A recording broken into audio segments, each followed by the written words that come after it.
Good. It's good to get in an environment like that and play a meaningful game and take it back to the 90s. 91-90 game, we'll take it. Coach, to have a game like that and at a night where offense was clicking, just to have that kind of defensive stop to end the game. Yeah. What did it say about your team mentality? We're going to continue to fight and not give up. I think it was 90-83, so we finished with an 8-0 run there and got stops when we needed to, hit big shots when we needed to, got on the floor. We just showed the team the loose balls that created that foul, and then great job switching on the last possession to kind of bottle that up. But had our opportunities, didn't shoot the ball extremely well, but as I said before, you can always rely on your defense when the shots aren't falling and to hold them to 90. Obviously improvement from last week, but a lot of good things. 18-point first quarter, 19-point second quarter, 21-point fourth quarter, 8 24-second violations, 30 points off their 22 turnovers, and only putting them at the free throw line 9 times. That's a recipe for success on the defensive end for sure. In a game like this where you're struggling to score, does it stand out even more having a player like Alperen that you can get the ball down to and he's going to get a good shot? Yeah, I always say having a post threat is a really good insurance plan. Kind of settle everything down. They're bogging down the pick and rolls. They're taking away some actions, and you can always kind of go in there and know that he's going to draw the attention, get a decent shot, or find somebody an open look. And so, luxury to have for sure. Especially because they started a small ball lineup. Did you tell him to be more in attack mode? Yeah, from the start. I think last game he missed some easy shots, and he wish he had back, obviously. But tonight it was duck in, get 2 feet in the paint, not post up as far away, and if you do, face up and be an aggressive attack mode there. So I think he understood he didn't play his best last time against them, and we barely lost, so he wanted to put forth a much better effort and did that. Jaylen's offense was kind of inconsistent, but for him to make that play at the end just kind of showed the impact that you can have on a game when your offense maybe isn't at its best.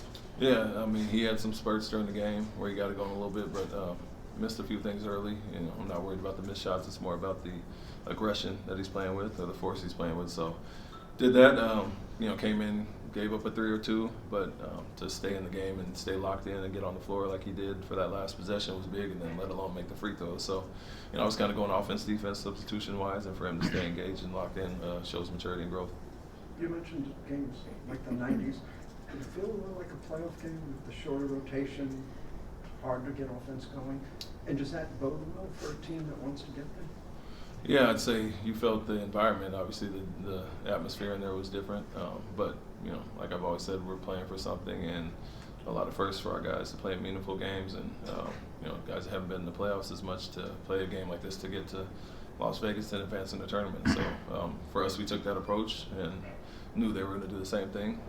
But, yeah, it's a good sign until the shots are falling. And we went 1 for 13 from 3 in the first half and had 10 wide open looks at those 13, so it's better to go 5 for 14 in the second half and make a few, but hit them at a higher clip. It's a much more comfortable win, but you can still, like I always say, rely on defense.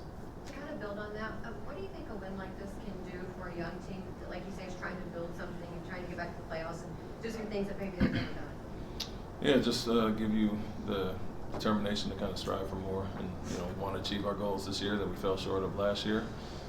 But every time you're in these certain environments, like I said, playing in meaningful games in March and April last year for the first time, and now a game like this to advance and move on only will help in the long run. And so pressure situations are new to some of our guys, haven't been there before, and you got other guys who've done it every year. And so want to get back to that, and today was a step in the right direction. What does it mean just to be able to finally get over that hump and beat Golden State?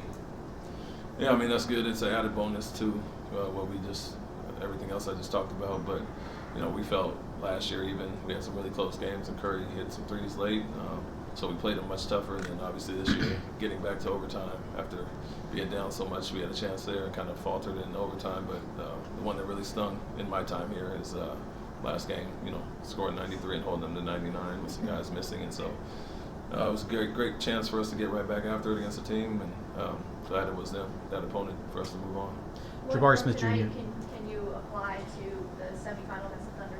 What from tonight can you apply to the semifinal against the Well, they're another team that packs the paint. It's going to make us prove it, and so you've seen some things there. They're a team that has blitzed quite a bit as well with Fred and Jaylen, so it's something we're familiar with now as well. And so we can get better in those areas tonight that we kind of faltered on and missed some of the threes. I think the looks were good and the intentions were good on the kickouts, and just got to knock those down. So, hell of another hell of a scorer that's coming, and Gilgeous-Alexander, and so had some up and down battles with him this year so far, and looking forward to another one. Jabari had some really big threes in this game, kind of momentum shifting or taking some of the momentum away from Golden State. How would you just overall assess his performance in this one? Yeah, it was great. I think with the shortened rotation and us not playing two traditional bigs, he found some advantages there with the spacing and the pick and pops, and so had some good looks there.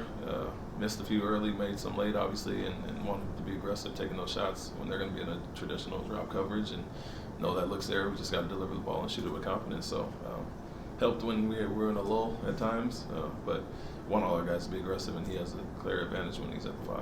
Prior to the game tonight, what do you think that you showed the rest of the world that was watching, the NBA fans that were watching, about who the Houston Rockets are? What was the first part of that? I said it was a lot of people Oh, a lot of watching you people. all tonight. What do you think you showed? I mean, people don't see us that often, not being on national TV a lot, but I think the teams that play against us and people who do watch know what kind of brand of basketball we play, physical, aggressive there, athletic guys that get out and play with energy, and so I think, we're a fun team to watch. We'll get better on the shooting part, and that'll obviously make us a little more potent, but I think people that do watch know what we are, and it's good to kind of preview that for other people. You talked about what it's meant for this team to play some meaningful basketball. What about for you as a coach? How nice is it to be able to lead this team in a moment? Yeah, it's good. I mean, it's really I've been there. I've won a few championships, and as an assistant and head, and so for me, it's a great feeling to get back to that and have a crowd like that. But it's more meaningful for the guys, obviously, and all the credit's due to them for buying in, accepting what we're trying to teach, and bringing that professional approach every night. And so to turn around, in a year or so, and then move on into this. Obviously, our goals are not just to make the NCAA tournaments, to get to the playoffs and do some damage there, but this is the first step so far. Does shortening the rotation, is that more of just kind of the holes in the schedule that you guys have had here the last week or so? Yeah, with the breaks that we have, and Golden State was a team that, other than when Curry's not on the court, we could go with another big, or Looney's out there. So it was a little bit of both, where we didn't love the backup 5 coming in when Curry was out there, and we do have obviously some breaks sometimes and games in between that we can run guys a little bit longer, and we felt going small tonight would be more advantageous for us on both ends of the ball. Thanks, Coach. Thank you. Thank you.